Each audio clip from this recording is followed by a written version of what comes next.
Donc par exemple, là je suis sur l'action AMD. Donc je vais aller dans Options.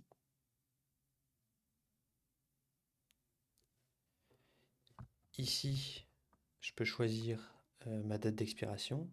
Donc là, il n'y a pas 30 jours. Donc généralement, je vais juste à la valeur supérieure, 34 jours ici, 29 mai. Donc ici, vous voyez, à gauche, il y a les calls. Donc ça, j'en ai pas vraiment encore parlé.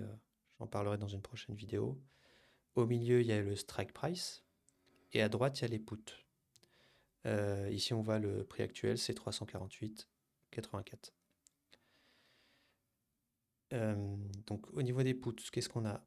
On a une colonne bid, une colonne ask et une colonne last.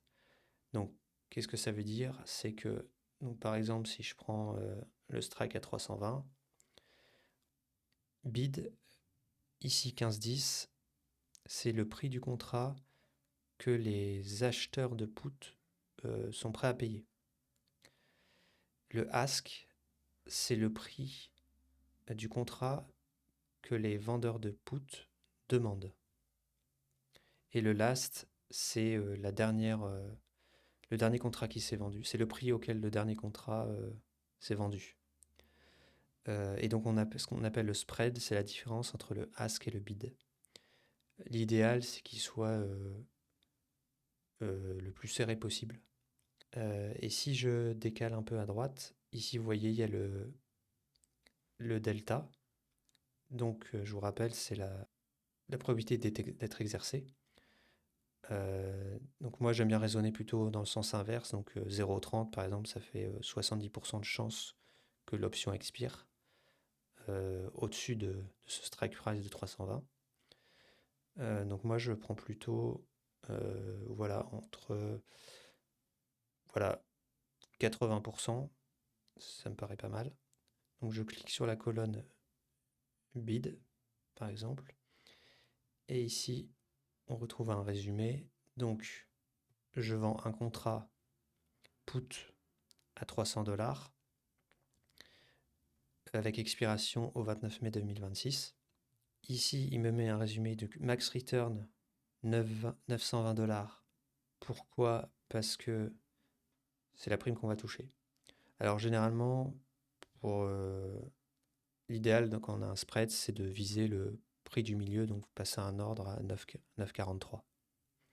Donc dans ce cas-là, ça ferait 943$ de prime. Max loss, du coup, c'est c'est l'exposition, en fait. Du coup, comme le strike price est à 300, en vrai, l'exposition, du coup, c'est 30 000, 300 fois 100. Mais en fait, ici, il calcule en tenant compte de la prime que vous avez touchée. Donc, c'est 30 000 moins 920$. Et il calcule aussi le break-even, donc c'est le prix auquel vous êtes neutre, donc ni perte ni gain. Et si je descends un peu, voilà, ici, il m'a calculé probabilité de profit 80%. Donc après, comment ça se passe? Je clique sur Order.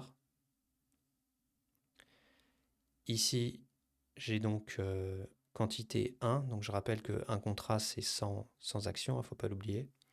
Et ici, je peux mettre un limit price. Donc généralement, je vise le milieu, comme je vous disais, entre le bid et le ask. Donc c'était 9,43. Donc je fais 9,43, comme ça. Et ensuite, je fais Submit. Là, je ne vais pas le faire.